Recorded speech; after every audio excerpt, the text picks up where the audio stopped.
las sesiones grabadas. Supongo y espero que sí les esté funcionando a los que las encuentran, a los que las buscan, a los que las ven. Y bueno, a mí me sirve también para ordenar ciertas ideas sobre, sobre lo que estoy haciendo, ¿no? Sobre lo que me gusta hacer. Entonces, en este sentido, pues voy a comenzar a grabar la sesión de hoy y a través de ella, pues voy a exponer justo a Bifo Berardi o lo que me importa de Bifo Berardi para seguir en la explicación del contenido temático de la clase, ¿no? Que ya está llegando a su fin o al fin del panorama biopolítico de Occidente. Yo creo que habría que empezar a llamar desde ahora no un panorama biopolítico de Occidente, sino más bien cómo se ha construido la teoría del poder en Occidente en el siglo XX, ¿no? Creo que el siglo XX se ufanó en tratar de construir una teoría del poder que superara los límites de los discursos de autores y que tratara de comprender a través del aglutinamiento de los saberes y de las prácticas la forma en la cual se organiza el poder, ¿no? Y creo que en ese sentido, todos estos autores, pues, hicieron o han intentado eso, ¿no? Porque todavía hay algunos vivos, ¿no? Y eso es importante. Estamos dialogando y discutiendo con, con teorías y teóricos actuales, ¿no? Eso también de ser importante. En ese sentido y bajo esa trayectoria, Bifo Berardi, en el esquema del pensamiento contemporáneo, eh, hace una propuesta teórica que trata de situarse en la comprensión de el poder a través del modo en el cual el dispositivo tecnológico construye una nueva forma de vida en su totalidad. ¿Y qué significa esto? Para Bifo Berardi, el dispositivo tecnológico ha podido absorber el modo y dominio de la gobernanza de la que hablaba Agamben, de la que hablaba Foucault, y a través de ella ha podido organizar de nuevo lo sensible. Creo que eso es muy marcadamente el trabajo y la preocupación de,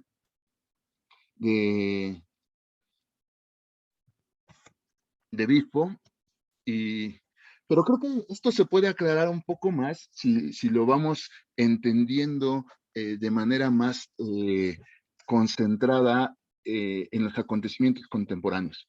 Creo que de igual forma que en la teoría de Byung-Chul Han, algo del acontecimiento contemporáneo nos permite entender toda la programática explicativa de la psicopolítica, o él le llamará el semiocapitalismo en el que vivimos, ¿no? ¿Y en dónde va en el orden? Yo creo que en la clase pasada hablábamos justo de cómo el, eh, el CONACYT Papers y todas estas cosas permitían entender la dimensión del poder y cómo este se organiza a través de la construcción de una nueva economía del signo. Yo creo que Bifo Berardi todavía más va para allá tratando de advertir otra cosa. Una de las tesis centrales de Bifo Berardi es el capitalismo globalizado ha construido un nuevo esquema organizativo de la economía. Ese esquema organizativo de la economía es el esquema financiero o financiero. El proyecto capitalista financiero, el proyecto capitalista de la financiación, no hace otra cosa que develar el fondo oculto en el cual estaba organizado todo el proyecto moderno y nos permite entender cómo ese proyecto alcanza sus máximas consecuencias en el neohumanismo o en esta nueva humanidad que está siendo transformada. Pero ¿qué hay en esta dimensión, digámoslo, financiera o especulativa? Viejo le pone de otro nombre. Ahorita lo busco y se los recuerdo, porque ahorita estoy perdiendo el nombre exactamente de eso. Pero una vez que lo encuentre, les digo. No, sí, capitalismo financiero, no me equivoqué. Eh, Ese capitalismo financiero logra el cometido de control político de los cuerpos, logra el cometido del control político y dominio de las conductas, no a través solamente del ejercicio de aumento o incremento del valor del signo, sino que lo hace llegar solo en la medida en que el dispositivo económico financiero está sostenido por un aparatejo que se ha podido apropiar el propio capital y ha determinado a través de él la forma y dominio de esa economía financiera. Y ese aparatejo es justamente la infoesfera tecnológica. La tecnoesfera en la que vivimos, alimentada por la tecnología y por el espacio digital, lo que hizo posible es, y creo que ese es el punto, convertir a la economía en algoritmo. Y en el momento en el que la economía se convirtió en algoritmo, transformó la cultura, transformó la sensación y transformó las subjetividades.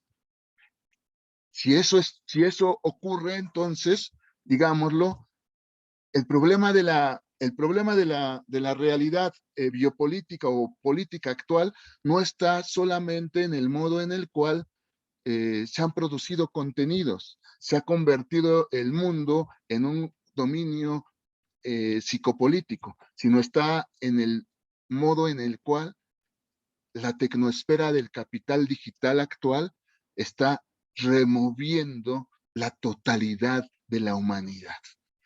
Y es como un punto extremadamente fuerte. Es como si asistiéramos al final de los tiempos de lo humano y con ello asistiéramos quizá al final de los tiempos de lo que se llamaría la materia sensible de lo humano. Estamos llegando a un momento en el cual los cuerpos ya no pueden vivirse como lo eran antes y al mismo tiempo la experiencia humana se ha convertido en una especie de automatismo. Y la clase pasada yo les decía, esta experiencia de automatismo en el mundo contemporáneo no es otra cosa que la forma en la cual el capitalismo ha alcanzado la subsunción real del mundo. Esa subsunción real significará que el hombre se ha convertido en máquina de sí mismo, o más bien que el hombre se ha convertido en máquina de la máquina. Y en ese momento ha perdido toda actividad crítica y toda posibilidad de reflexividad. Esa es la fenomenología del fin. Y eso es el fin del mundo.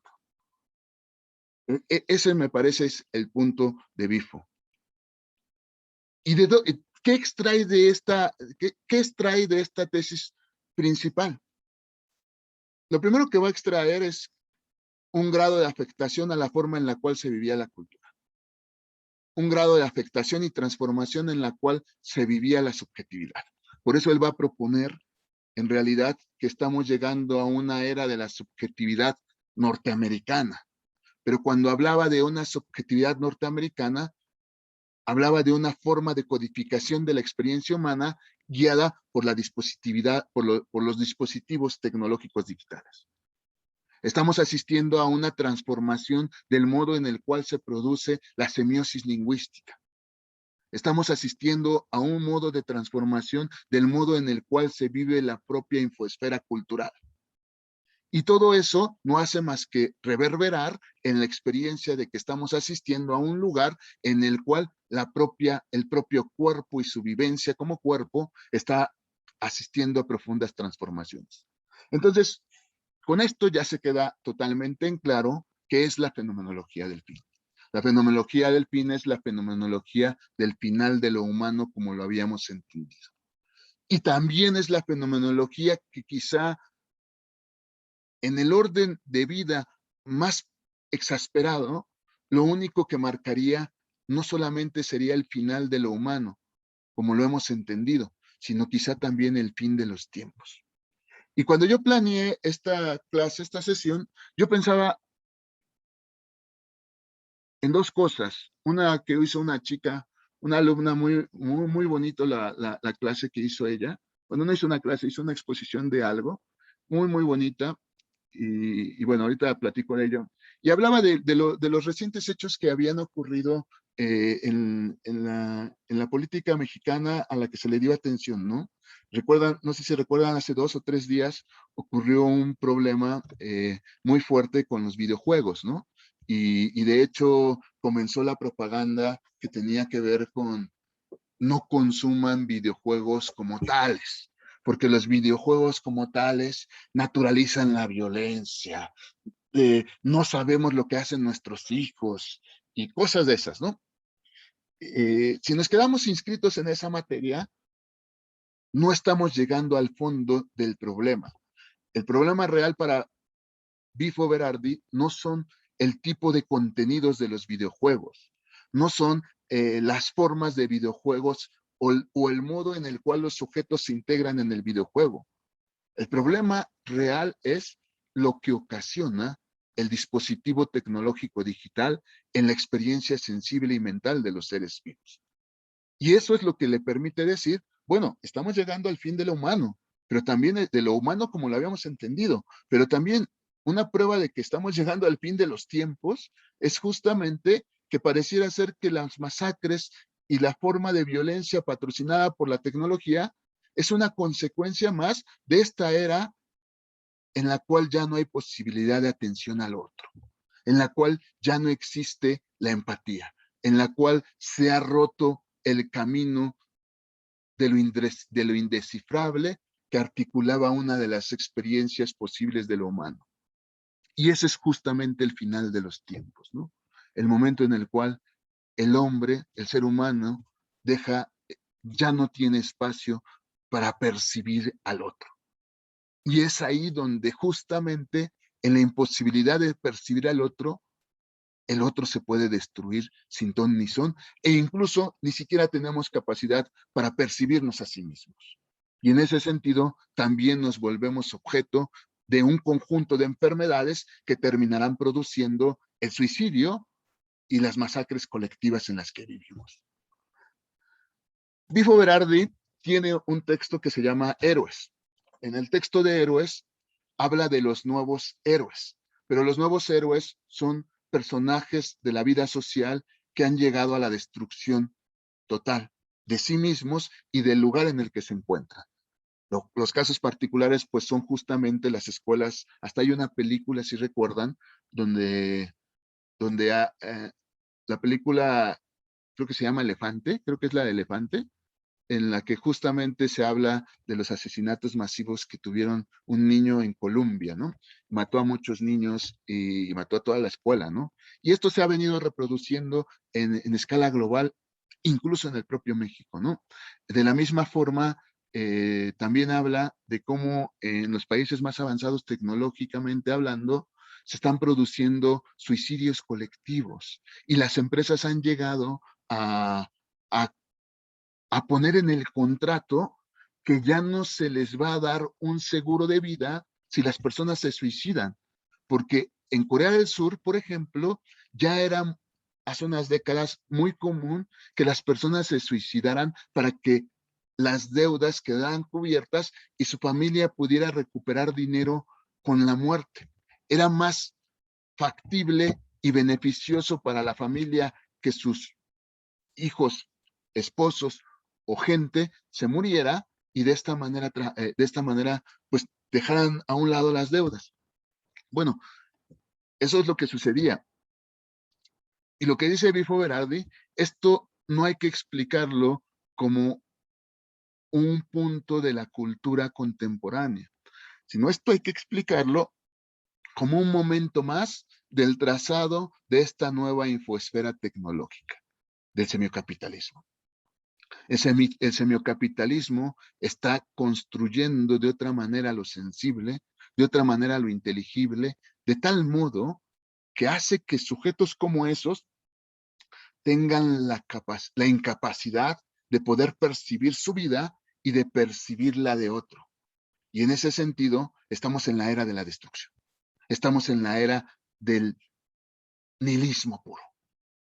Y ese nihilismo está producido por la tecnología digital. Parece chiste, pero es anécdota. Exactamente, Valeria. Parece broma, parece ficción, pero es lo más real que tenemos actualmente, ¿no? Y eso no ocurre realmente solamente en el esquema de los grandes lugares en los cuales se asiste a la tecnología, ocurre en nuestras vidas. Y es justamente el ejemplo de AMLO diciendo, invitando a no jugar, lo que señala que estamos asistiendo a lo que está diciendo Bifo. Yo creo que la lectura que tiene el Estado de, de ese problema es un poco peligrosa. Es un poco peligrosa porque no alcanza a encontrar el meollo del asunto. No alcanza a entender el problema. Piensa que es un problema cultural y piensa que solamente es librado cuando nosotros aprendamos a construir una cultura sana para poder producir sujetos con la misma condición sana, ¿no? Lo que quiere decir Bifo, y por eso me parece un poco más profundo que Byung-Chul Han, aunque a reservas de lo que ustedes digan, lo que quiere decir Bifo es que en realidad esta condición biotecnológica está rebasando esa esfera y está transformando otras cosas de las que no ponemos atención y que inevitablemente transforman la cultura en la que vivimos y el modo en el cual nos desarrollamos en ella. Y esas cosas tienen que ver con la manera en la cual el lenguaje posalfabético está constituyendo otra sensibilidad. Y al constituir otra sensibilidad, está creando un nuevo marco de lo humano. Un nuevo marco que es totalmente destructivo. Por eso creo yo, con eso se especifica lo que es la fenomenología del fin y lo que es al mismo tiempo el fin de los tiempos. Y yo iba a poner, para ir cerrando esta parte, pues justamente una imagen de una película en la cual se logra observar eso, ¿no? Y eso que se observa eh, estaba muy bien traducido en la experiencia de Béla Tarr en la película del caballo de Turín, ¿no? Los personajes principales solamente se asoman a comer papas y al mismo tiempo que se asoman a comer papas, después de acabar de comer las papas, se sientan enfrente de una ventana en la cual en esa ventana están percibiendo la experiencia de cómo ha quedado el mundo o de cómo está quedando el mundo. Lo que hace Béla Tarr, la voy a poner ahorita, lo que hace Béla Tarr es tratar, no déjenle quito para verlo y ver esa partecita. Y me gustó mucho porque lo hizo una alumna y no le quiero quitar los créditos, más bien al contrario, lo hizo muy bonito. Creo que les dejé exponer a Rancière eh, y bueno, ella puso esta película de Béla Tarr y cómo la ve Béla Tarr, ¿no? Cómo lo ve Rancière a Béla Tarr, pero no encuentro la escena. Eso es lo peor. Discúlpenme. Uy, no tardo.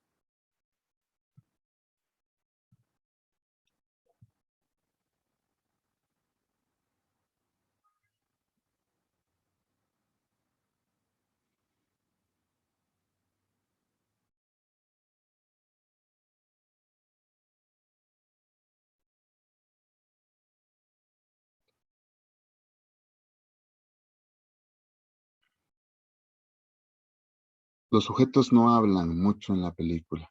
Casi no se dicen nada. Y lo único que hacen cada vez más es dejar de salir del lugar. No sé si alguien ya ha visto la película. Y mientras más dejan de salir del lugar, más uno empieza a sentir el sentimiento de desesperación de los sujetos. Y entonces empieza a compartir lo que están padeciendo, ¿no? Los sujetos instalados en el cuarto, lo único que comienzan a hacer ya casi al final es comer papas, cada vez con menos ganas, cada vez con menos fuerza y contemplar la ventana. Cada vez más erguidos, cada vez menos erguidos, cada vez más cabizbajos viendo la ventana. Y las imágenes, los planos largos de Béla Tarr describiendo esos momentos son profundamente importantes para tratar de comprender el sentido de esas imágenes, ¿no? Solamente déjenme encontrarlo. Yo lo tenía, pero ya no lo encuentro. A ver, aquí está completo.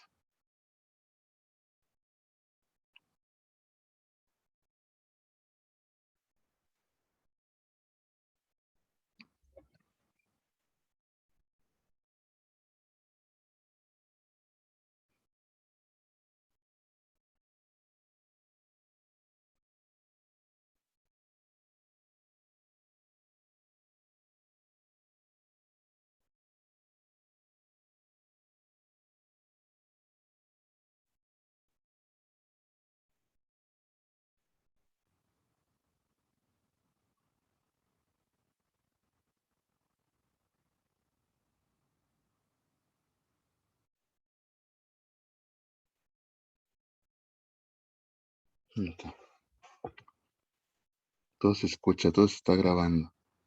Ahí están diciendo, el profe no está dando clase, está poniendo sus esquemitas y sus disque películas.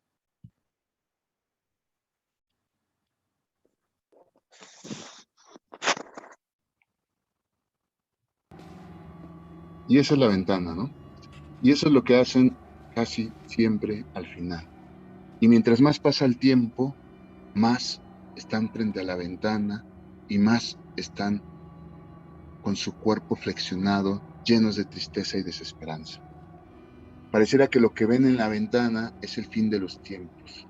Y pareciera que lo que quiere demostrar Béla Tarr es el modo en el cual la vida en su país, en ese lugar donde está describiendo, no es más que una vida donde se precipita el fin. Cuando a Béla Tarr le preguntaban cuál era la película que seguía, él decía que quizá ya había terminado de decir lo que quería decir, que ya no tenía nada más que hablar y que como tal, El caballo de Turín era su última película. Hasta este momento ya no ha hecho nada y está convencido de ello. Pero ¿por qué está convencido de ello? Esa es la papa en la que cada vez con más tristeza y con más desazón están comiéndola. Y quizá, y quizá Béla Tarr está entendiendo que lo que estaba describiendo de sus ciudades, de su país natal, no es otra cosa que la experiencia que está viviendo Occidente. Pareciera que Occidente está llegando o está precipitándose al fin. La metáfora de los hombres mirando a la ventana es una metáfora de los hombres convertidos en pura manifestación contemplativa. ¿Y por qué me concentro en esto y en el modo en el cual Béla Tarr lo dibuja en estos planos hermosos, anticipándonos el fin de los tiempos? Porque solamente hay una forma de percibir sensiblemente esa sensación y esa forma es a través del arte. Y creo que Bifo Berardi entiende perfectamente eso que yo les venía diciendo. Si queremos hacer una historia del estado del poder actual, ese estado del poder actual no es más que la representación última de lo que el arte ha podido alcanzar. Y al mismo tiempo es la muestra del final propio de los tiempos. Creo que ¿Qué pasó? aquí es donde yo quería quedarme un poco. Espero lo pudieron capturar. Espero haya transmitido un poco la sensación de Béla Tarr en su película. No sé si se quedó detenido, Erlinda, a lo mejor fue el plano, porque los planos de Béla Tarr son muy lentos y se quedó ahí como en suspenso, viendo el final de los tiempos. Y pareciera que nosotros no somos más que la versión real de esa metáfora artística de Béla Tarr. Estamos contemplando el final de los tiempos. Y eso es también la fenomenología del fin, un modo de observación de cómo una cultura se acaba y esa cultura está llegando al fin de los tiempos. Creo que En ese sentido, esas dos metáforas, la metáfora de los hechos que les venía contando con, con Bélatar, puede también explicar, con AMLO y con Bélatar, pueden explicar la situación del texto de Bifo Berardi y la situación en general de su obra, ¿no? Es una obra que, por lo menos aquí en la fenomenología del fin, trata de hacer esto, mostrar como una especie de metáfora de cómo ha sucedido esto. Pero también, inquietantemente, y eso es lo interesante, lo hace a través de un escrito que va a dejar huella del modo en el cual esas operaciones están ocurriendo. Y yo creo que es un escrito no solamente fenomenológico, sino también es un escrito profundamente crítico y encomendado a la teoría crítica, e incluso yo me atrevería a decir, es un heredero correcto de lo que yo les venía diciendo con Benjamin, de la manera en la cual Benjamin pudiera tener que ser reinterpretado actualmente. Benjamin nos dio el esquema metodológico para entender los procesos de la experiencia contemporánea, y creo que Bifo Berardi lo aclara en el texto. Es mediante la experiencia estética que podemos ver el final de los tiempos y podemos entender también cómo la constitución de la sensibilidad está producido por ella. Entonces ya vamos caminando todavía un poco más al trazado de Bifo Berardi.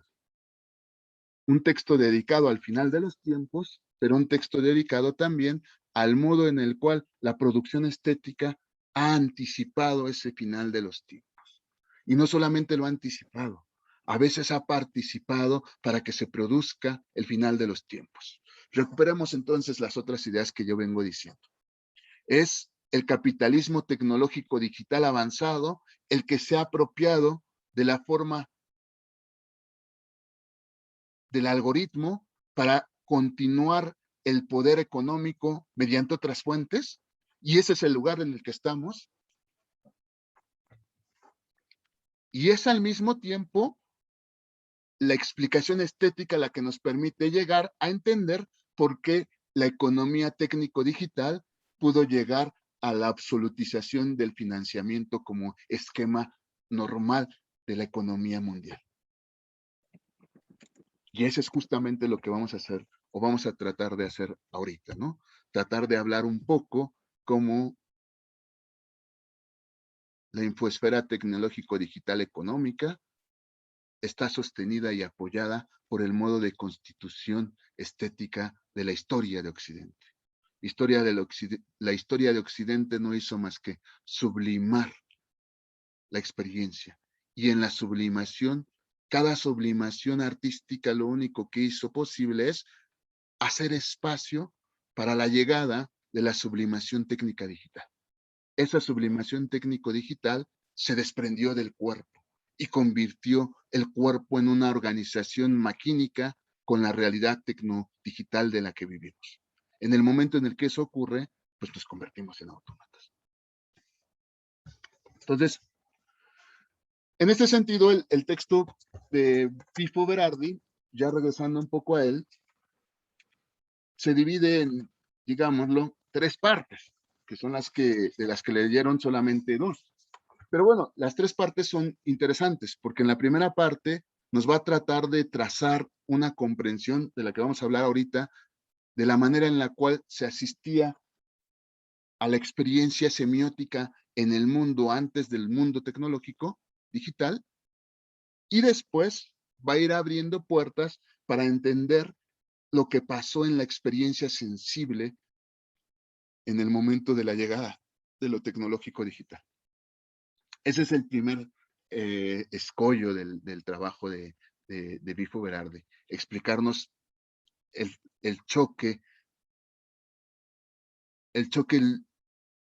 civilizatorio que hay cuando aparecen cada una de las experiencias. Y podríamos decirlo con una tesis básica, es la aparición de la conectividad, de la conexión que sustituye a la conjunción, la que hace posible que la experiencia humana se convierta en una máquina del capital. Cuando la conjunción es sustituida por la conexión, el sistema sensible pierde una condición elemental para poder subsistir con lo extraño. Y aparece una forma sensible en la cual lo único que ocurre es la conexión incondicionada a los aparatos tecnológicos digitales. Ahorita regresamos a eso, pero sí está muy, como que está muy latente ahí. Esa conversión conectiva, esa conversión de la conjunción a la conectividad, es lo que hizo posible en realidad producir el modo en el cual se vivió o se vive lo que él llamará el cuerpo a través del General Intellect, que es justamente el modo de apropiación de la máquina digital de todas las posibilidades experienciales. Y ese modo de apropiación de todas las, de apropiación experiencial de la máquina digital, lo que hace es construir un nuevo tipo de semiosis. Esto es interesante, ahorita nos vamos a detener, pero el capítulo, toda la parte 2, el capítulo 4, el capítulo 5 y el capítulo 6, tratan de entronar lo que significa la subjetividad norteamericana y cómo esta subjetividad norteamericana no es más que un modo de subjetividad enjambre. Es decir, un modo de subjetividad que lo único que se hace es reproducirse como un espejo en todas las experiencias de los cuerpos. Y ese reproducirse como un espejo en todas las experiencias de los cuerpos hace que los sujetos pierdan una experiencia interior con su cuerpo y se conviertan en máquinas del capital, en los autómatas. Frente a la infinidad de máquinas subjetivas que existían en el occidente moderno, la aparición de la tecnología digital lo que genera son una sola máquina que se reproduce infinitamente en todos los cuerpos. Y esa máquina subjetiva es lo que llamaremos la subjetividad norteamericana. ¿Qué es lo que hizo que la subjetividad norteamericana pudiera llegar a ese lugar? Pues lo explica en la primera parte. Y después nos explica cómo esa llegada construyó un nuevo límite, construyó una nueva manera de vivirse en eso. En la tercera parte, esa consecuencia la va a llevar al terreno de los problemas neurobiológicos y de los problemas muy acertadamente que tienen que ver con el poder colonial. Dos tesis me interesan de esa parte. La primera, que Bifo Berardi se alcanza a dar cuenta de que el objetivo de la máquina tecnológica digital es construir el enjambre y al mismo tiempo que construir el enjambre, incluso todavía más fuerte que lo que hablábamos la clase pasada con Marta, no solamente se constituye la experiencia inconsciente de los individuos, sino se constituye la materia sensible de los individuos. Y esa materia sensible que se constituye al modo de un enjambre. Entonces, la subjetivación está atrapada en una experiencia que llega al sistema neuronal de los cuerpos humanos. Y es el sistema neuronal el que está transformado y está convertido o destruido en algunos momentos. Esa es la primera parte. La segunda parte es la consecuencia y la conclusión que saca de esto Bifo. Bifo nos va a decir, bueno, entonces lo que sucedió en realidad es un proceso de conquista, pero el proceso de conquista, ¿sí, Erlinda? Están locos. ¿Cómo? Ay, perdón, profe. ¿Están locos? ¿Estoy loco? No, que no. Entonces, ¿quién es? No, es que estaba revisando un curso ahorita que estaba viendo lo del temario de la clase y se desactivó mi. Perdóneme. Qué bárbara, Erlinda. Bueno, ya quedó grabado, ¿eh? Si tienes 6 o 5, no te enojes, ¿eh? Ay, no. Ya tengo pruebas. No, justo estoy viendo lo de mi trabajo final, perdón. No sé, ya dije. No, es cierto, no te preocupes. Bueno, entonces les decía justamente eso, ¿no? Entonces, el sistema neurobiológico atrapado es lo que convierte el enjambre. Y entonces iríamos un paso más adelante de lo que dice Marta. No es solamente la construcción del inconsciente, sino la construcción del esquema neurobiológico que atrapa al cuerpo y que le define, es lo que se quiere apropiar el sistema tecnológico digital. Y si esto se lo quiere apropiar, entonces lanza la pregunta y lanza la inquietud Bifo. No estamos en un nuevo proceso de conquista, no estamos en un nuevo proceso de colonización, y la colonización es una colonización neuronal, y esa colonización neuronal no tiene el mismo objetivo que tuvo la conquista de América en 1492. No tiene el mismo objetivo llevado a sus últimas consecuencias de colonizar los cuerpos. Ahora, en lugar de los territorios, lo que se pretende es colonizar los cuerpos para que a través del esquema neurobiológico técnico digital, la experiencia humana esté gobernada y dominada. Entonces, en este sentido, creo que los 3 capítulos son un esquema de lo que sucede en la actualidad, ¿no? En una parte de la actualidad. Voy a irme metiendo brevemente en cada uno de los capítulos, en cada una de las partes, sobre todo la primera y la tercera, para tratar de poner el conjunto de herramientas que está proponiendo Bifo, y al final terminar o cerrar la clase con algunas observaciones críticas al pensamiento de Bifo y al pensamiento de Byung-Chul Han, ¿no? Porque con ellos, si bien no se articula una psicopolítica en Bifo, sí podríamos decir que es heredero de ese proyecto psicopolítico. ¿Por qué? Porque para Bifo Berardi, la única diferencia que existe entre Byung-Chul Han y él es que él pone por anticipado al cuerpo antes de la experiencia psíquica. La experiencia psíquica no es más que una extenuación del modo de recepción de los aparatos sensitivos. Y en ese sentido, la experiencia psíquica no es más que la continuación por otros medios de lo que sucedió en el cuerpo. Por eso él no podrá decir psicopolítica, porque no es la mente la que produjo el estado, porque el capitalismo semiopolítico no atravesó la mente para constituir su conquista, sino lo que hizo es más bien atravesó los cuerpos. Se constituyó a través del modo en el cual terminó por recomponer los cuerpos. Y eso es lo que lo hace diferente. La psique no es más que producto sublimado del cuerpo. Y eso lo explica muy bien que toda su teoría, y eso es como un paréntesis, toda su teoría proviene del discurso teórico de Deleuze. Lo que está diciendo Bifo es la ontología deleuziana del cuerpo sin órganos y de la materia vibracional pura. La materia primaria de la experiencia es una materia subjetiva, sus cuerpos sin órganos, no es más que lo que permite explicar cómo se produce la realidad, pero la realidad moderna. Y lo que se atreve a decir es, incluso el propio Deleuze ya no está capacitado para entender lo que sucede en el sistema tecnológico digital, porque el sistema tecnológico digital utiliza esas vibraciones para transformar todo el esquema vibracional hacia un esquema conectivo.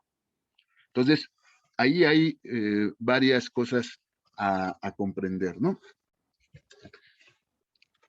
No sé si aquí tengan alguna duda, algún comentario. ¿Pueden decir? Los escucho mientras voy por un vaso de agua, si me permiten. A ver si, vale, te escuchamos. Sí, yo quería comentar, creo que 2 cosas. Cuando estábamos hablando de esto de que el Estado no alcanza a comprender la magnitud de lo que provocan las tecnologías en pues, en el pueblo, por así decirlo, yo pensaba, no es como que le preocupe como fin en sí mismo el poder ayudarnos a nosotros como pueblo, em, sino justo esto de que va más allá de cómo le hago para que mis ciudadanos estén bien para ser productivos, para generar capital, para trabajar, etcétera. No es que en sí nada más les preocupe como que la salud mental porque somos sujetos, ¿no? Hasta ahí, sino que va siempre más allá. Y otra cosa que quería comentar era de la escena que nos mostró, bueno, la película que nos mostraba y lo que nos decía, y que justo en otra clase esta semana hablábamos en el sentido ambiental del fin del mundo, por así decirlo, y que nosotros siempre lo pensamos como un apocalipsis como nos muestran en las películas, ¿no? Que de pronto todo va a explotar, todo se va a incendiar, todos nos vamos a morir y ya, fin. Pero que en realidad no es así, que en realidad como en esa escena donde se asoma la ventana y presencia todo, pues así lo estamos viviendo, estamos presenciando periódicamente el fin a lo mejor del mundo en el sentido ambiental, etcétera, pero también de nosotros como sociedad, ¿no? Y no es tan explícito, no es que puedas, no sé, salir a la esquina y encontrarte un campo de concentración, ¿no? Pero sí lo vemos con las tecnologías, en las escuelas, en los trabajos, lo que comentaba de los suicidios en Corea del Sur y pues también pienso en Japón, etcétera. Y es algo tan normalizado a este punto que lo peligroso es que no nos estamos dando cuenta de que está pasando. Y nosotros decimos, no, pues estamos bien y todos están bien, el mundo está aquí, ¿no? Y todavía no nos vamos a morir. Pero pues a qué punto ya estamos llegando a que sí está sucediendo. Y ya, eso era todo.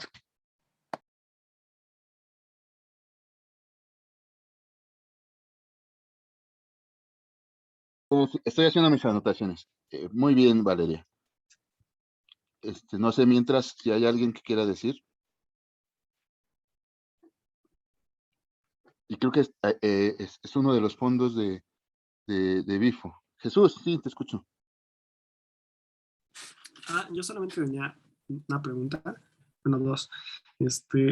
¿Cuál era, podría repetir por favor la diferencia entonces entre Chulhan y Bifo? ¿Cómo lo expresó usted? Y la segunda pregunta es, eh, como también, bueno, tal vez esto sea más la discusión, pero los efectos que tiene la psicopolítica en la acción colectiva. O sea, me parece que también de alguna manera lo anulan, ¿no?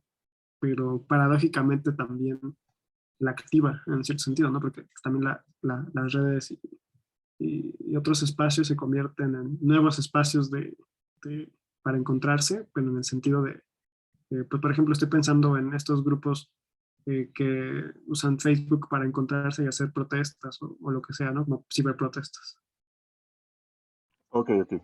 Bueno, dos cosas también muy importantes, muy interesantes. Sobre todo la segunda que tiene que ver más con lo que también Bifo está pensando. Bifo no le echa la culpa a las tecnologías, porque no va a decir son las tecnologías el dispositivo que ha terminado por destruir el mundo, sino que son las tecnologías apropiadas por la economía del capital. Y economía del capital en dos sentidos, por la forma en la cual el capital trabaja con ellas y por la forma en la cual la acumulación del capital se permite a través de las tecnologías digitales.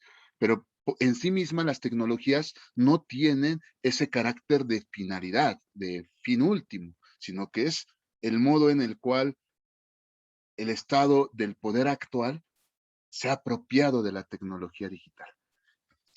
Muy interesantes. Y en ese sentido, yo creo que ahí está por ahí va la respuesta. Ahorita regreso con ella, Jesús.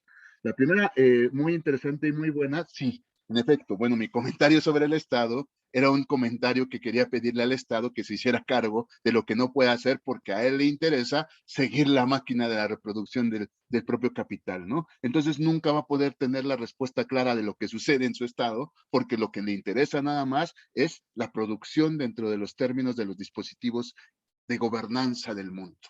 En ese sentido, pues creo que buena corrección que me acabas de hacer, Valeria. No tienen por qué saberlo o no les interesa saberlo, pero bueno, pues yo creía que era AMLO, estábamos en la 4T, Martita hablaba de AMLO y bueno, pues perdónenos. Muy bien, muy bien. Esa es una forma de observación y desde la teoría general del poder que estamos formulando, ¿no? Y es una observación que nos permite entender que a lo mejor esta incapacidad del Estado para comprender los dispositivos tecnológicos realmente no es una incapacidad gratuita o inconsciente, sino es una incapacidad elegida para poder seguir encontrando el dominio de las conciencias mediante estos aparatos digitales, ¿no? También muy buena observación. En efecto, sobre el fin de los tiempos, justamente eso es lo que yo quise poner. Esa idea que yo puse con la imagen es la que yo quería transmitir. el fin de los tiempos no llega como un apocalipsis en el cual todos nos destruimos y estamos esperando la llegada de los 7 jinetes del apocalipsis. El fin de los tiempos lo estamos viviendo y lo estamos presenciando. Y no solamente con una ventana hacia afuera, que es lo que nos está viviendo, que es lo que estamos viviendo en el Zoom y en el mundo en el que estamos ahorita, sino también en cada momento en el cual presenciamos cómo cada cosa está llegando al momento final, ¿no? Y esto se conecta directamente con lo que yo voy a hablar, que tiene que ver con el cambio climático y que tiene que ver con la exposición al mundo de su final.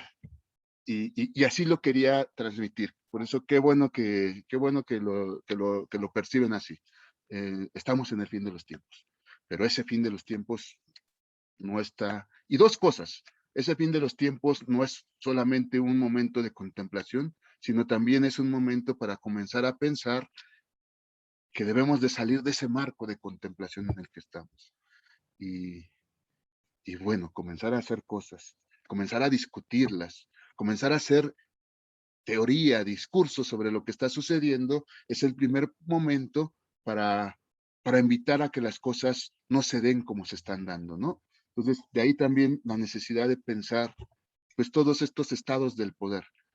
Yo creo que la idea es generar una teoría del poder capaz de entender el estado actual del modo en el cual vivimos el poder. Porque el estado actual en el que vivimos el poder no hace más que describir y mostrarnos cómo estamos contemplando el fin de los tiempos. Muy bien, gracias, Evan. Eso creo que eso también fue muy acertado. Bueno, con respecto a la diferencia, Jesús, me parece que la diferencia yo la enmarcaba en un sentido muy, muy básico para mí. Creo que Byung-Chul Han está presuponiendo el estado de la conciencia como algo, o el estado de la mente como algo que se produce a la par del cuerpo. Y en ese sentido, en Byung-Chul Han, la dicotomía cuerpo-materia, cuerpo-mente, materia-idea, sigue operando. Y cuando habla de psicopolítica, lo habla solo en la medida en que sigue pensando, o por lo menos eso me hace pensar, que el dominio del cuerpo está procedido por la materia psíquica, incluso la materia psíquica inconsciente. Sin embargo, es una materia psíquica que se da por el plano de lo abstracto, que se da por el plano digámoslo, de lo inteligible. En cambio, en Bifo Berardi, la apuesta es una apuesta más materialista. ¿Y qué quiero decir con más materialista?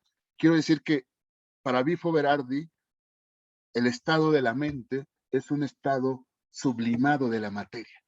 Y cuando digo sublimado, es un estado producido por la materia.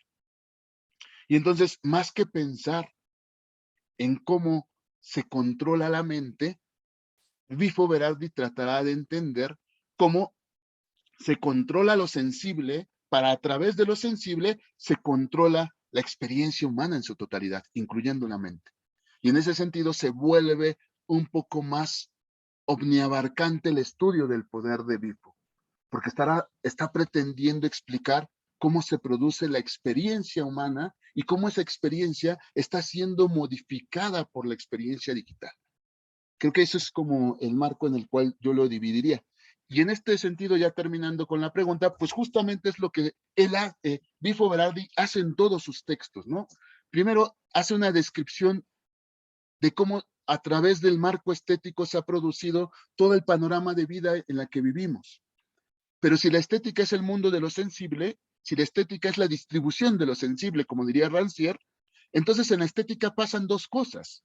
Pasa la forma de apropiación policíaca del mundo, que es justamente la que terminó haciendo la tecnología digital, apropiada por el capitalismo financiero, pero también la condición estética abre la posibilidad de desanudar, de desatar esa forma condicionada de la experiencia que nos viene dando la experiencia tecnodigital. Y la apuesta de Bifo entonces justamente es comenzar a pensar el estado del arte y la situación estética como el camino para la sublevación, como el camino para reimaginar un mundo en el cual la esfera tecnocientífica no esté apropiada por la economía. Y en ese sentido, la esfera tecnocientífica sirva para abrir un esquema en el cual la alteridad aparezca. Y si la alteridad aparece, entonces aparece una dimensión semiótica crítica del capital. Si estamos en el semiocapitalismo, estamos porque el capitalismo se apropió de la forma en la cual veníamos constituyendo la semiosis. Y en ese momento en el cual el capitalismo se apropió de la forma en la que habíamos constituido la semiosis, se apropió de los cuerpos y de lo sensible. Y eso ya nos acerca al primer capítulo. ¿Cómo veníamos construyendo a través de la historia la semiosis del mundo? Un paréntesis para hacer más claro esto, ¿no? Como buen postestructuralista, aunque dice que no lo es, vivo parte de la teoría del signo y del modo en el cual el signo lingüístico afectó la realidad discursiva del estructuralismo. ¿Qué es lo que hizo el signo lingüístico en la realidad discursiva del estructuralismo? Entregar un tercer orden de realidad en el cual se produce el análisis y el modo de comprensión de la realidad humana, que es el análisis de los signos, el análisis de cómo se traza la posibilidad de significados en el mundo a través de los signos. ¿Qué es lo que llegó al final eso? Eso es lo que llegó a producir la esfera en la cual nosotros vivíamos, pensando que la semiosis no es más que el proceso de constitución de un significado en la experiencia vivencial humana. Hay semiosis del mundo solamente en la medida en que los individuos pueden atrapar los signos de manera sensible y con ello producir un espacio de significación del mundo. El mundo tiene significación en los seres humanos porque hacemos semiosis del mundo, es decir, lo atrapamos como un conjunto de signos, los unimos, los procesamos y a través de ese proceso le producimos significación al mundo. ¿Sale? Ese es como el paréntesis. Ahora bien, para Bifo Berardi, esa tesis, cierro el paréntesis, esa tesis es la fundamental para describir lo que está sucediendo en la actualidad. Lo que está sucediendo en la actualidad es un nuevo proceso de semiosis, un nuevo proceso y marco de estructuración de la significación de la realidad humana. ¿Cómo se está dando, cómo se está ejerciendo? A través de una nueva transformación del esquema semiótico en el cual veníamos viviendo. ¿Dónde se daba ese esquema semiótico? Ese esquema semiótico se daba en la experiencia sensible. Pero ¿cómo se producía esa experiencia sensible? Pues a través de lo que llamará Bifo la conjunción. La conjunción es el mecanismo o lógica de apropiación del significado del mundo. Y ese modo de aplicación o significado del mundo por medio de la conjunción se daba a través de la unión de un número infinito de constelaciones sígnicas. Y esa unión hacía posible experimentar el mundo como algo irrepetible. La conjunción producía lo que nosotros llamaremos la sensibilidad, es decir, la facultad que hace posible encontrar caminos de significación. Entonces, digámoslo en suma, porque ya me acordé de otra cosa. El lenguaje alfabético nos había permitido entrar a una esfera de la semiosis donde nosotros producíamos sentido en la medida en que conjuntábamos el espacio de elementos que se relacionaban en un marco de posibilidades. Ese marco de posibilidades se le va a llamar infoesfera. La infoesfera es el lugar de posibilidades en las cuales se constituye la semiosis.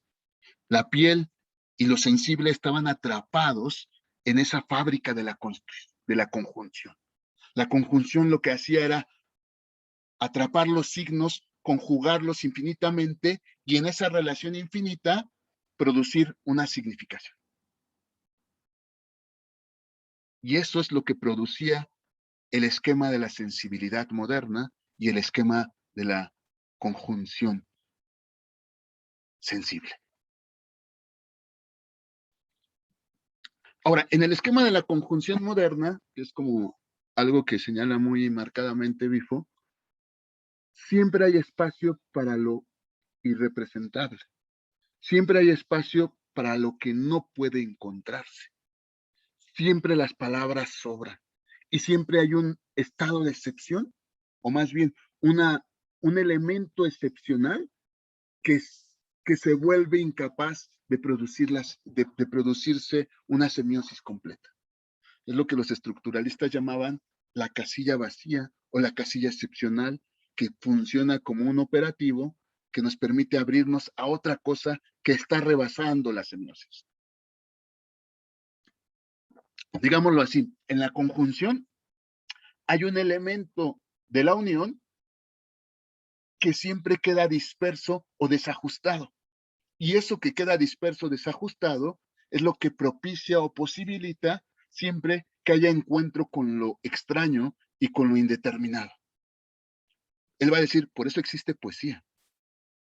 Porque la poesía no es más que la señal de que en la enunciación algo falta.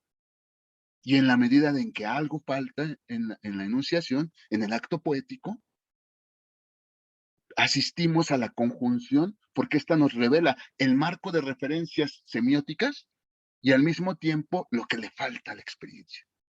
Y en ese sentido abre espacio para la alteridad. La conjunción permite todavía abrir espacio para la empatía. La conjunción permite todavía abrir espacio para lo otro y deja llegar lo otro. ¿Qué pasó en la infoesfera técnico-digital? En la infoesfera técnico-digital lo que ocurrió es que se cambió el lenguaje y con él se cambió la semiosis. Y con ello se cambió la forma de estructuración de lo sensible.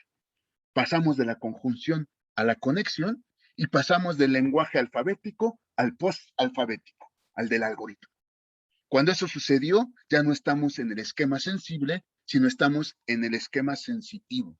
Y lo que sucede es que hay una recomposición de las formas sensibles de la subjetividad. En la conexión ya no ocurre un proceso acelerado de conjunción infinita de cosas que a veces, aunque no tengan relación, les encontramos relación, sino lo que hay es una implicación lógica innecesaria de los números y del algoritmo. Cuando eso sucede, la lógica nos entrega, la lógica tecnológica digital, la lógica binaria del algoritmo, nos entrega una necesidad formulada de la cual uno no puede escapar. Lo primero que sucede es entonces que lejos de abrir espacio para lo irrepresentable o lo imposible, la lógica algorítmica lo que abre son puras neuronas espejo en las cuales el lenguaje se convierte en una necesidad que no se le escapa a nada. Entonces, los procesos semióticos dejan de tener este proceso en el cual lo que falta importa y atrapan un esquema de mediación que erosiona las formas en las cuales habíamos pensado el lenguaje e incluso los actos poéticos. Las estructuras semióticas de la conexión no permiten lo irrepresentable. Todo funciona con el cálculo y con la legitimación lógica. Entonces, esta recomposición aparece como un cableado en la tecnología digital.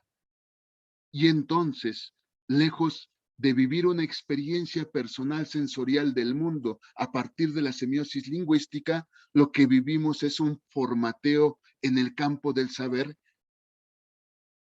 que nos convierte en un cable más de la máquina del capital,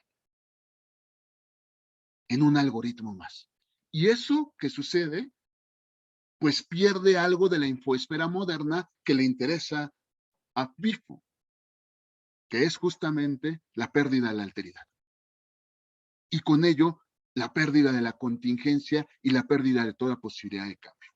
Estamos en el mundo de la necesidad, atrapado por los algoritmos. Yo creo que si lo leemos de otra forma, podemos entenderlo más claramente. Y podemos entender un poco siguiendo la pauta de lo que hemos venido describiendo, y podemos entender, yo creo, un poco cómo está corrigiendo las páginas a Foucault. No se las está corrigiendo, como más bien para que no haya ofensas. Aquí, Martita. Digámoslo así, cómo está continuando las páginas que le faltaron a Foucault. Ya hasta se enojó Martita, ya no se ríe. El chiste era que se riera. Ni está, dice. Bueno, ya, como dije, continuando, ya se pone así corazoncito. Continuar las páginas de Foucault sería un poco esto. Creo que es lo que yo entiendo, no sé, a reserva de lo que ustedes digan. Si Foucault y Agamben lograron encontrar un momento de cambio de la estabilidad del poder, en el cual la soberanía quedó sustituida por la economía, lo que está diciendo Bifo es que en este momento ya no podemos decir que la economía es la que gobierna las conductas, sino que es el dispositivo técnico digital que se apropió de la economía. Y entonces estamos en un proceso neoliberal en el cual, en efecto, todo se ha convertido en economía, pero más impresionante, todo se ha volatilizado y se ha convertido en economía digital, en economía meramente especulativa. Y eso no lo pudieron pensar Foucault y no lo ha podido pensar Agamben. No ha podido pensar el modo en el cual este dispositivo técnico digital transformó la experiencia económica para volatilizarla, y al volatilizarla construyó una nueva forma de apropiación de la vida de lo humano, incluso más extensa y más violenta que las que habían ocurrido antes, porque en esta ni siquiera está en juego la libertad. Lo que está en juego es la materia sensible en la cual nos constituimos. Por eso, justamente, esto es lo que dice Bifo, este cambio de la conexión, de la conjunción a la conexión, afecta la esfera individual de los sujetos y afecta la esfera colectiva. Afecta la esfera individual porque ya no permite que los sujetos tengan la posibilidad de lo irrepresentable, y con ello ya no permite que los sujetos tengan una vida interior, de no ser la vida del algoritmo, que no es una vida interior, sino que es una vida espejo del propio capital, y tampoco permite que la colectividad se asuma como un espacio en el cual se discute algo, porque ahora ya no hay posibilidad de discusión ni siquiera de la propia economía. La economía camina bajo la especulación financiera, y la especulación financiera camina bajo el algoritmo digital. Entonces, no hay ni economía a discutir, ni intervención humana para que la economía produzca. Pareciera, ahora sí, continuando a Byung-Chul Han, pareciera que la economía del capital se ha liberado, y lo que ha liberado es al capital mismo de cualquier forma de uso de lo humano. ¿Sí, Kenia? ¿Vas a decir algo? Sí, es que a mí se me hace como un poco problemático pensar que, que la tecnología absorbió de alguna manera la economía, porque siento que más bien o sea, este efecto de volatilización del que hablas ya se encuentra en la génesis de la propia economía capitalista, con la valorización, con la lógica de la valorización del valor. Entonces, más que absorberla, no sé, yo siento que potencia esa misma lógica que ya se encuentra en la economía, pero no sé. No, al contrario, tienes razón. Yo creo que ahí yo no sé bien las palabras. no es que lo haya absorbido la potencia, y además es el tamiz que va a utilizar Bifo en los siguientes capítulos. Y además, más intensamente, más que la potencia, y digámoslo, es la conclusión última del Capital. Entonces, el Capital llegó al esquema de lo digital porque en su génesis estaba el camino para que llegara, que es un poco lo que dices, creo yo, Kenia, ¿cierto? Sí, sí, sí. Y eso es más bien lo que está diciendo Bifo. Tienes razón. Si lo interpreté, si lo dije mal, entonces corríjame. Más bien, es esto que está diciendo Kenia. El dispositivo técnico digital es la conclusión última de la génesis del capital. El semiocapitalismo no es un momento discontinuo del capital, sino es el estado efectivo al cual quería llegar el capital. ¿Cuál es el estado efectivo al cual quería llegar? A liberar al capital de toda instancia económica material y hacer que él sea libre de cualquier cosa. ¿Y dónde lo puede ser? En la esfera técnico-digital. Pero más aún, para seguir con este juego, Bifo se atreve a decir que este esquema no es el esquema solamente del capital, sino es el esquema de toda la práctica de la modernidad. La modernidad está llegando a su fin, pero porque quizá la génesis de la modernidad es lo que se está llegando a concluir ahorita.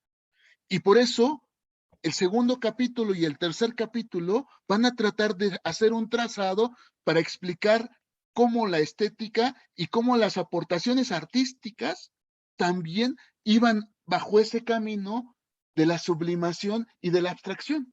Y ahorita voy a detenerme ahí porque me parece que va afín totalmente a algunas tesis que yo tengo con respecto al romanticismo alemán, con respecto a la mística española, con respecto a todo un proceso de culturalización y de transformación de la esfera cultural que no tenía otro camino más que llegar a esta conclusión técnico-digital, que es un poco lo que va a hacer en el tercer capítulo. Va a demostrarnos cómo la estética y el arte en algunos momentos han servido como modos de sublimación de la experiencia, y esa sublimación no es más que afín al proceso económico financiero en el que vivimos. Entonces, por todos lados, el camino moderno y el camino de Occidente nos lleva a la sublimación del valor. Y esa sublimación del valor nos lleva a la recombinación del cuerpo para convertirlo en este esquema enjambre en el que vivimos o en el que estamos viviendo. Sí, muy bien, Kenia. Nada más le doy la palabra a Jesús. Sí, rápido, solamente quería mencionar como un ejemplo de esto que estábamos hablando, que leí un texto que es justamente las ciudades inteligentes, ¿no? Que son como estos nuevos espacios que se asumen como racionales, libres de cualquier clase de ideología y que además, pues, digamos, son como la elección, así lo ponen, más racional que debemos tomar, ¿no? Ante las crisis climáticas, etcétera. Pero creo que todo lo contrario, o sea, no son ideológicas, son espacios donde están planeados justamente para que, o pensados como para que, digamos, grandes empresas vengan a instalarse, ¿no? Lugares propicios para el comercio y para una habitabilidad de cierto tipo, ¿no? Que justamente, pues, además de que pasa por la mediación de los aparatos técnicos, digamos, los encuentros sociales, pues, son como muy restringidos, ¿no? O están muy pegados a esta forma, no sé si decir forma de control, pero esta forma de coexistencia con el conjunto total de la ciudad inteligente. Y claro, y creo que el comentario que acabas de decir es cierto, ¿no? Es una cierta forma de control, pero no es un control que podamos presenciar de manera específica, sino es un control tan específico, tan interiorizado, que ni siquiera damos cuenta de él, ¿no? Y las ciudades inteligentes se manejan o se trabajarían bajo el esquema del algoritmo financiero económico. Y en tanto que se manejan bajo el esquema del algoritmo financiero tecnológico, el mundo de las necesidades que se abren en el espacio es el que determina la manera en la cual los cuerpos se desplazan. Y esos cuerpos que se desplazan y ese mundo instalado en ese espacio está valorizado bajo el capital y bajo el capital digital, para ser exactos. Entonces, cada cosa que hay en ese espacio está determinada y constituida mediante el valor de cambio, el valor de signo y el valor ya ni siquiera de, yo creo que de uso, pero bueno, bajo la valorización del propio capital.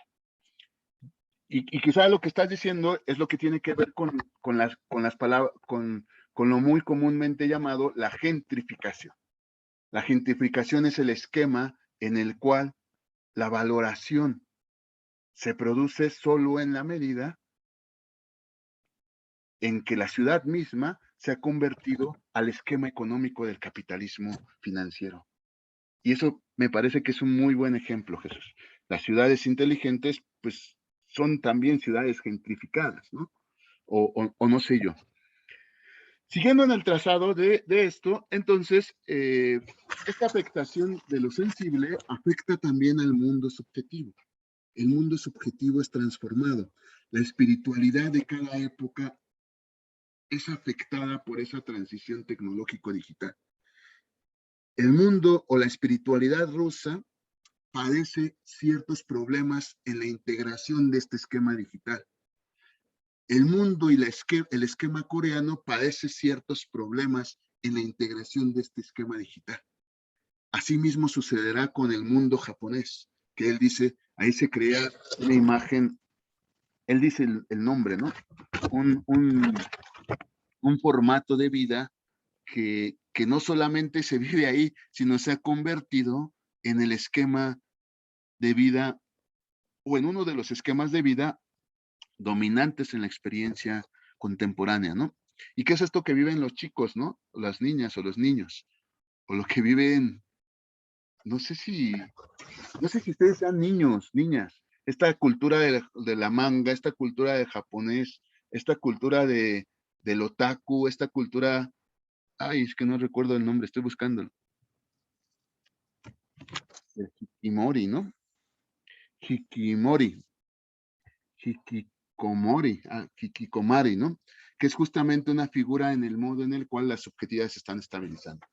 ¿Qué es lo que va a decir aquí Bifo Berardi?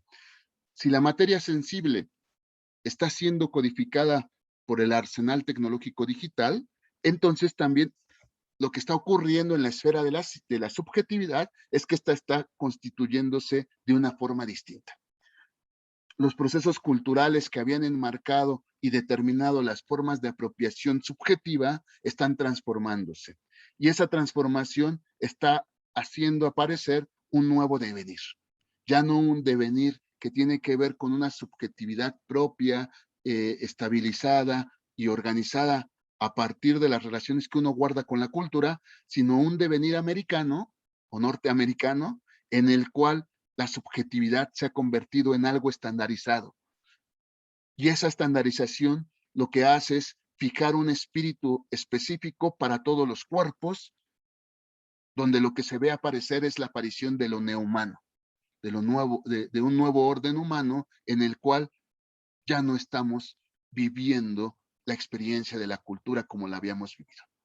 Entonces, las subjetividades comienzan a tener problemas. ¿Cuáles son los problemas? Pues problemas de desidentificación, problemas de depresión, problemas de estrés, problemas de déficit de atención. Por ejemplo, ahorita Erlinda está haciendo otras cosas al mismo que lo mío. y dirían, es un esquema de déficit de atención, pero no es su culpa, sino es el esquema del capitalismo digital contemporáneo en el que vivimos. No tenemos la capacidad de permanecer en ese esquema, en la atención, no porque no podamos, sino porque la atención la tienen capturadas infinitas cosas. La saturación de ese esquema lo que produce es justamente los síntomas depresivos, el síndrome de Burnout, el esquema del TDA y múltiples enfermedades más. Y eso lo que termina produciendo son individuos que al no encontrar un esquema de supervivencia subjetiva en el mundo tecnológico digital, se quieran morir y quieran destruir todo. Esa es la primera consecuencia. Ah, sí lo tengo diagnosticado. Ay, perdón. Bueno, es que es bien interesante. Ahí habría que discutirlo. Estoy incluso pensando que el próximo curso voy a trabajar por lo menos 2 clases. El tema justamente que menciona aquí Bifo sobre los nuevos heridos. Los nuevos heridos del capital son heridos neurobiológicamente. Y justamente tiene, y lo menciona aquí Bifo, si lo leyeron, Catherine Malabou tiene un texto dedicado justamente a la cuestión de estas nuevas enfermedades neuronales y cómo estas nuevas enfermedades neuronales tienen que ver con el modo en el cual los procesos técnico-digitales han abierto una dimensión plástica en las neuronas, en el cerebro, que lo ha transformado. Y entonces estamos asistiendo a transformaciones cerebrales muy importantes que han decodificado la experiencia subjetiva humana. Catherine Malabou se pregunta, la pregunta por antonomasia del mundo contemporáneo ya no debe de ser qué es lo que debemos hacer para transformar el mundo, sino qué es lo que debemos hacer con nuestro cerebro para transformar el mundo. Porque justamente el cerebro es lo que está atrapado ahora en esas condicionantes. Sí, totalmente. Totalmente, estamos de acuerdo. Y quién sabe si los principios de algunos problemas que tienen que ver con la discapacidad no son producidos también por problemas del propio sistema y por formas de no integración del sistema. Igual a veces es más preocupante que el sistema catalogue y diferencie el esquema neuronal de las personas antes que un apoyo. Genera nuevas prácticas y esas prácticas tienden más a la exclusión que a la integración, ¿no? Bueno, yo no quise discriminar. Si lo tomaba así, discúlpenme, si lo tomaba así, jamás quiero discriminar. No es mi intención.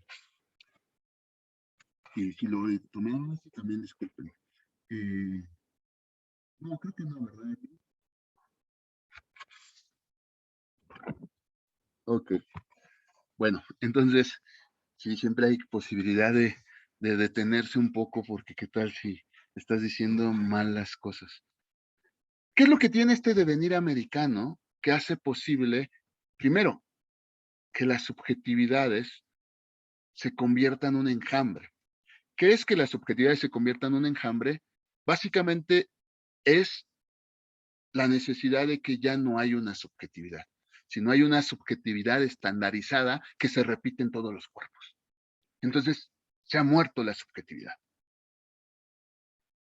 La subjetividad como experiencia de sí mismo, en la cual el conjunto de esquemas conjuntivos me da una experiencia de lo irrepresentable que soy yo frente a los otros. Digámoslo, ese esquema conjuntivo permitía todavía aprender la idea de que nadie me comprende, porque nadie participa de la experiencia conjuntiva que yo tengo. En la experiencia del devenir americano, la conexión es la que hace la labor conjuntiva, y al hacerla lo que produce son cuerpos espejos de la misma dinámica algorítmica. Y eso no hace otra cosa que construir un proceso en el sujeto que hace que éste se convierta en parte de la máquina de producción del capital. Por eso es un poco más profundo que Byung-Chul Han, porque Byung-Chul Han diría, sí, en efecto, eso estoy diciendo yo. Sí, pero no nos estás explicando el modo en el cual ese proceso subjetivo terminó en el momento de la autoexplotación. Bueno, el momento de la autoexplotación apareció por una recombinación en la propia experiencia sensible.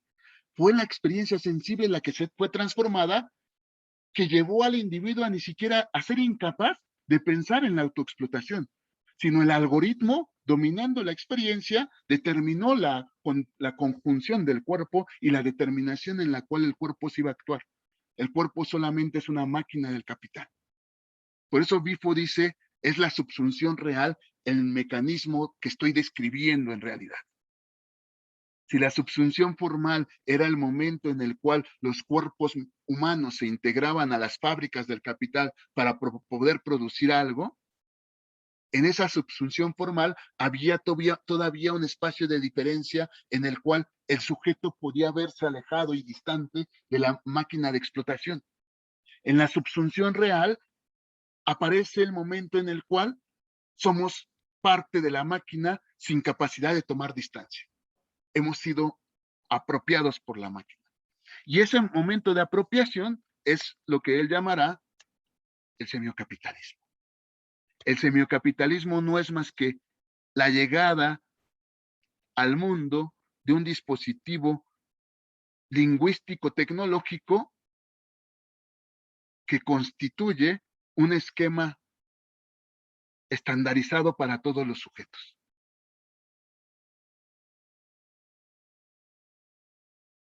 Y siguiendo la marca o el señalamiento que hacía Kenia, ¿dónde está este dispositivo tecnológico? Está en el modo de sublimación de la experiencia que hace el capitalismo financiero y que alcanza sus últimas consecuencias en el movimiento técnico digital. Pero ¿dónde está? ¿Dónde ocurrió? Y Bifo es muy fuerte, ¿no? Ocurrió en el esquema del arte de la modernidad misma. La aparición de Dolce Estilo Nuevo, la aparición del expresionismo abstracto, la aparición de las vanguardias, la aparición del romanticismo alemán, la aparición de la mística española, no hacían más que hincapié de una forma sensible que estaba buscando constituir la conexión. Porque ¿qué fue lo que hicieron estos artistas? Por un lado, el lado que le importa, comenzaron a construir la experiencia de lo humano a través de una experiencia profundamente abstracta. Y esa profundización de la abstracción va a llegar en el capitalismo tecnológico digital. Entonces, lo que vemos en las artes es el estado actual de la forma experiencial de los sujetos. Un estado en el cual la marca conectiva es el fin último de la experiencia. Y esto resulta interesante, porque yo les decía en una tesis anterior, y yo creo que ya había leído bastantes veces a Bifo, y lo único que estaba haciendo era repitiéndolo como si fuera mi propia creación. Para entender realmente la experiencia del mundo, habría que entender cómo se constituyó las artes. Y las artes son el lugar primigenio para entender la experiencia. Yo les decía una tesis, el romanticismo alemán lo único que hizo en las artes, o bueno, no fue lo único, perdón, pero una de las cosas que hizo en las artes fue hipostasiar la idea de sujeto absoluto. Y eso no fue más que el primado de la experiencia moderna. Y hipostasió tanto la idea del sujeto moderno que el único que era sujeto era el artista.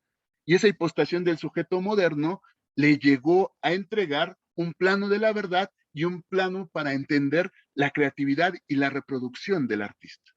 Pero todo ello era, en el fondo, una sublimación de la experiencia. Y esa sublimación de la experiencia terminó en última instancia con las vanguardias y terminó con el modo de semiosis del dinero actual. El dinero no es más que la sublimación última del ejercicio sublimante que hicimos en todo el proceso moderno. ¿A qué asistimos? Asistimos al fin de la modernidad, pero el fin de la modernidad estaba en la propia génesis de la modernidad. Entonces, un poco como lo decía Kenia, pues es que a lo mejor, o más bien lo que yo entendí, es que Bifo dice que la tecnología digital contemporánea está también en el proceso de valorización del capital. Pues podríamos decir incluso más. Esta tecnología digital está integrada en la génesis de la propia modernidad. La instauración del sujeto moderno es, digámoslo, la génesis del aparato tecnológico digital. Entonces, aquí ya hay otra cosa. El fin estaba reclamado desde el principio. Si asistimos al fin de los tiempos, es porque en el principio de la modernidad estaba el propio fin. Y lo único que hace decirnos es, por eso, el proceso colonial de la conquista de la modernidad puede ser muy explicable como el principio de lo que será el final de la conquista en el mundo tecnológico digital. Estamos asistiendo a una forma de conclusión de lo que inició en la modernidad Occidente, un proceso de colonización. ¿Cómo inició el proceso de colonización la modernidad? A través del lenguaje. Y fue el lenguaje alfabético el que le sirvió a los españoles para conquistar a los americanos. ¿De qué modo? Instaurando nuevas semiosis que reconfiguraron el esquema subjetivo de los cuerpos americanos. Cuando eso pasó, la conquista de Occidente se hizo posible, pero dejaron un marco siempre abierto para la resistencia y la imposibilidad de apropiación. Tuvieron que pasar varios siglos, tuvieron que pasar varias experiencias estéticas, varias experiencias de sublimación para que llegáramos al final de la conquista real. Y esta conquista real es justamente en la que estamos actuando.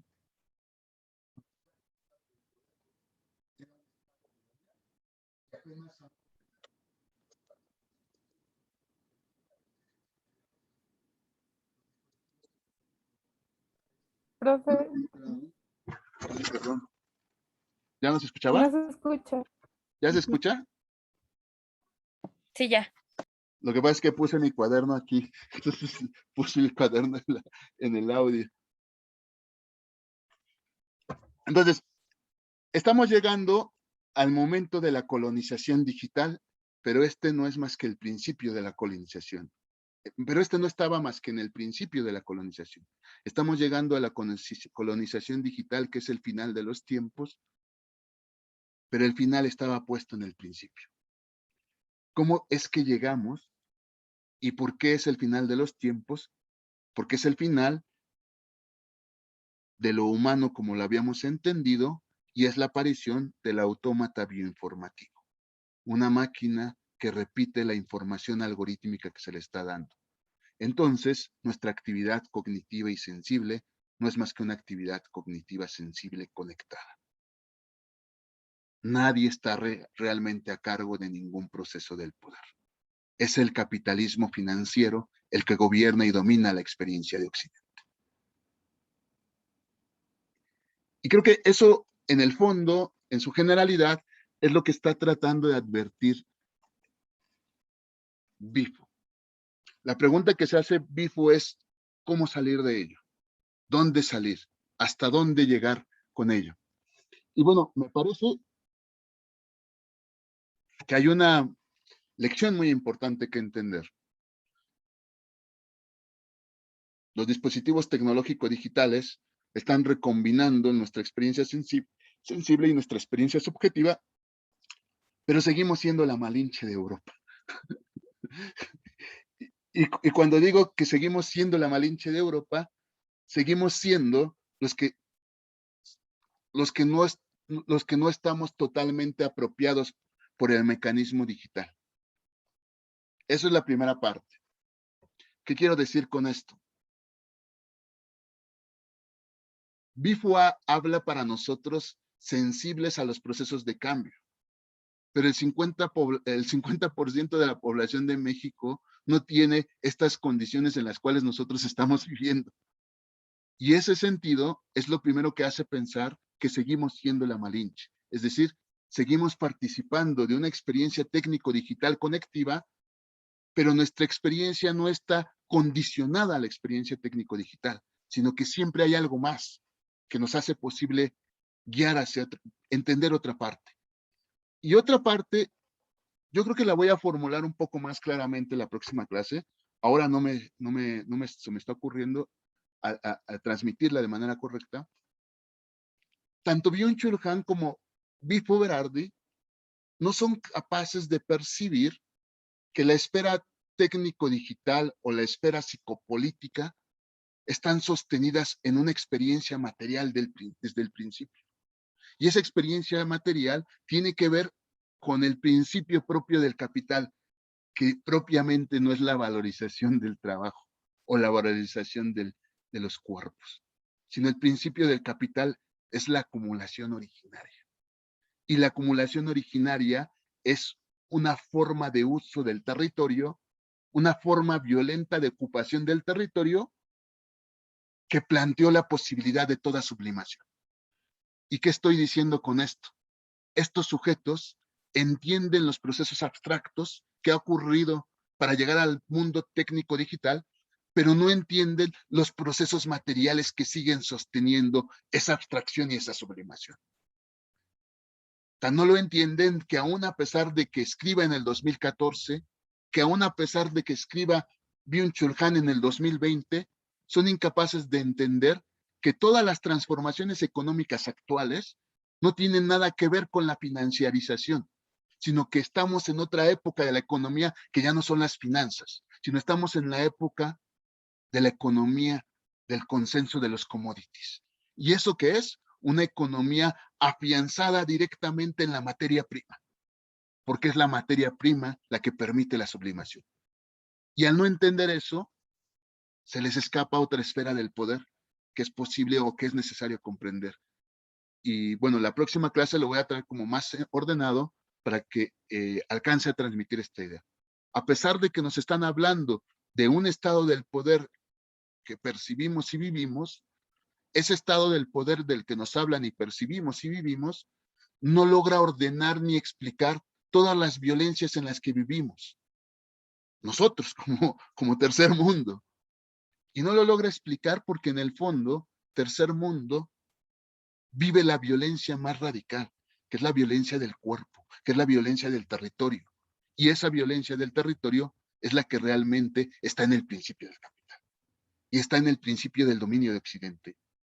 Y es justamente lo que tiene que ver con la apropiación del oikos. Y es justamente lo que tiene que ver con la ecobiopolítica. Que es como la tesis que yo quiero defender. Pero bueno, la próxima semana seguimos trabajando esto. Por ahí Jesús y quien quiera opinar, pues damos la pauta y empezamos a discutir, ¿no? Y a platicar también. ¿Por qué no? Sí, Jesús, te escucho. Y si alguien quiere más opinar, pues adelante también. Sí, bueno, dos cosas así como súper sintéticas. La primera es que, bueno, como describió el proceso de colonización a través de, bueno, como describió, me parece interesante porque justo creo que nos da una clave de lectura muy interesante para lo que está pasando, por ejemplo, en China, o lo que pasa con estos bloqueos, estas restricciones, y también sobre todo para preguntarnos, pues, qué es lo que puede pasar ahora que el Internet se extienda a otros sitios, ¿no? Por ejemplo, África, que es un lugar desconectado, ahora casi en su mayoría, o ciertas partes del Medio Oriente, pues o sea, qué podríamos esperar de esas experiencias pues de conexión, ¿no? O sea, si serían positivas o estudiarlas de cierta manera. Y bueno, la segunda es una pregunta, pero no sé si alguien más quiere decir otra cosa. A ver, lánzala en lo que levantan las manos. Pues sí, bueno, es que justo, bueno, lo que lo que entiendo sobre esta diferencia entre Chul Han y Bifo es que creo que el énfasis de Bifo más bien es en la constitución de la experiencia y en ese sentido creo que es más fundamental. Pero, ¿qué es exactamente la experiencia? O sea, yo podría entenderlo de manera intuitiva, pero pues justamente pasa como esto del tiempo, ¿no? O sea, si me preguntan qué es el tiempo, lo sé, pero si me dicen que lo diga, pues no sé qué es, no sé qué sea. Entonces no sé si podría dar una pequeña definición de qué es exactamente la experiencia. Bueno, tal vez no exactamente, pero que se entiende. Bueno, lo que dice Bifo, y es como un poco también lo que trato de transmitir, es la experiencia no es más que el modo en el cual los procesos conjuntivos, a través de la conjunción, articulan los signos para producir sentido. Es decir, tenemos signos afuera, y el modo en el cual los conjuga la experiencia sensible como vibración es lo que produce en determinada instancia una semiosis.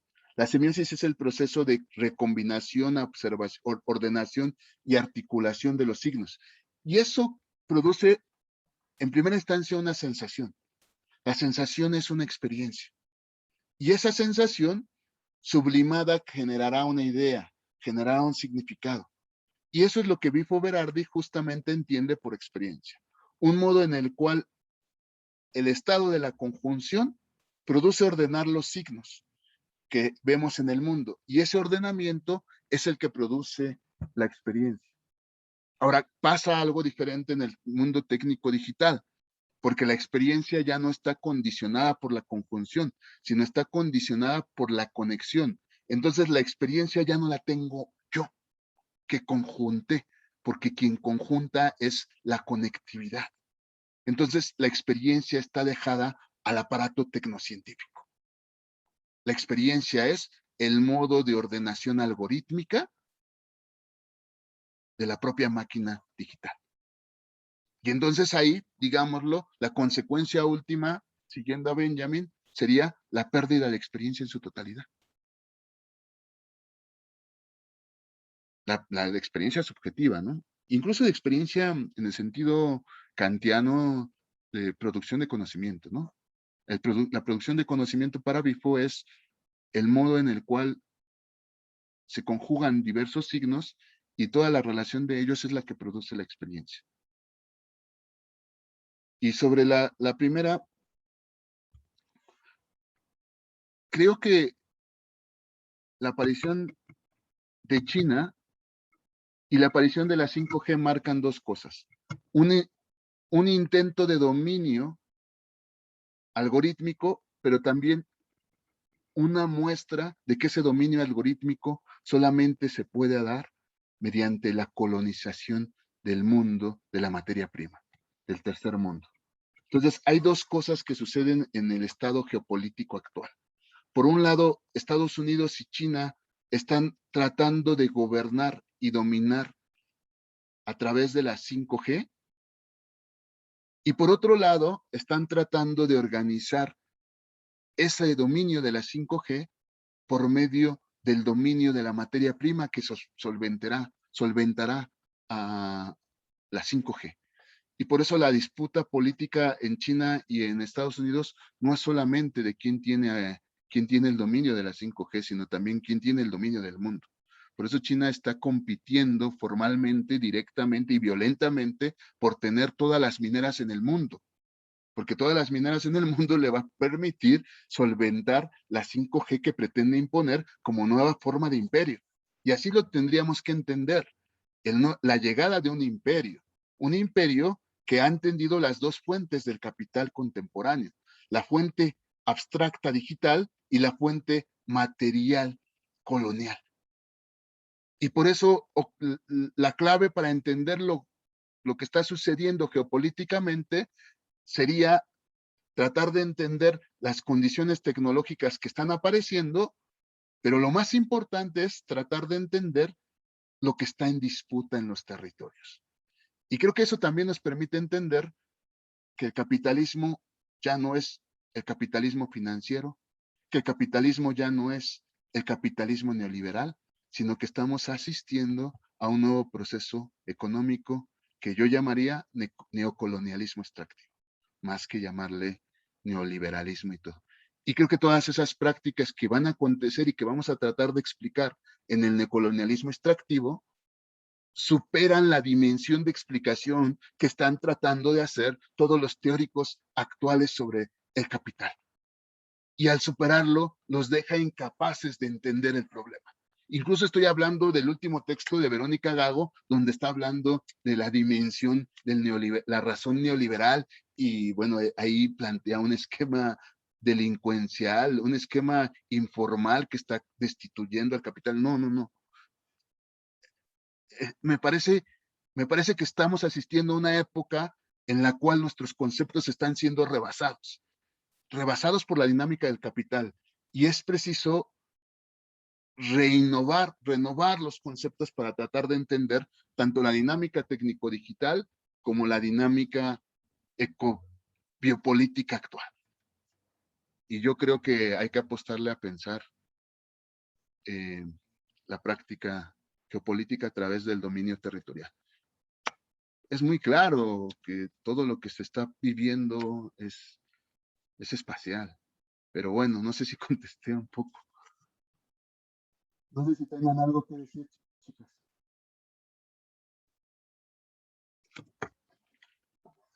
Bueno, también se va poniendo un poco más chido porque como que ya vamos viendo amarras de cosas que vivimos, ¿no?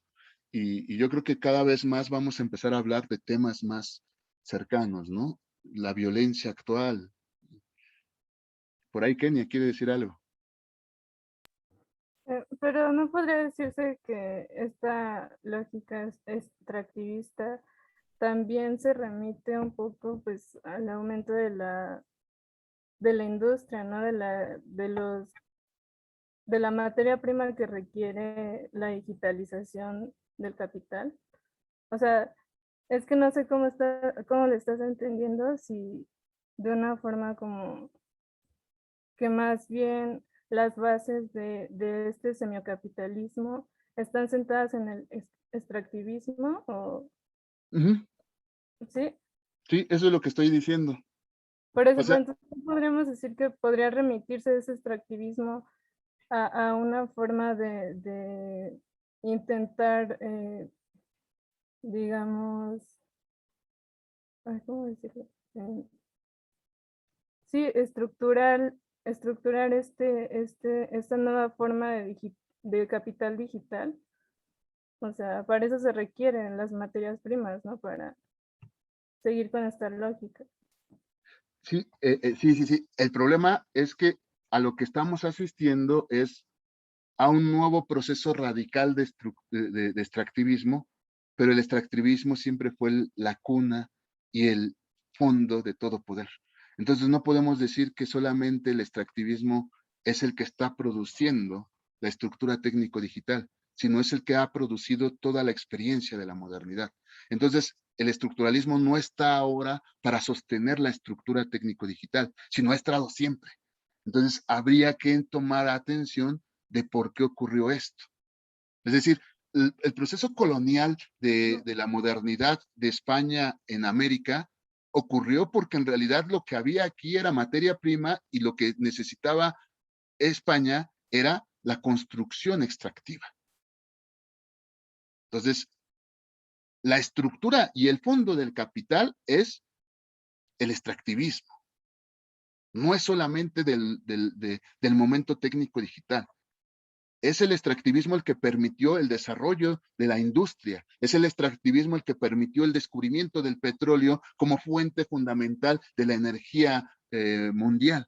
Es el extractivismo el que está produciendo el reconocimiento de las materias, de las tierras raras, del litio, como nueva forma de estructuración del capital.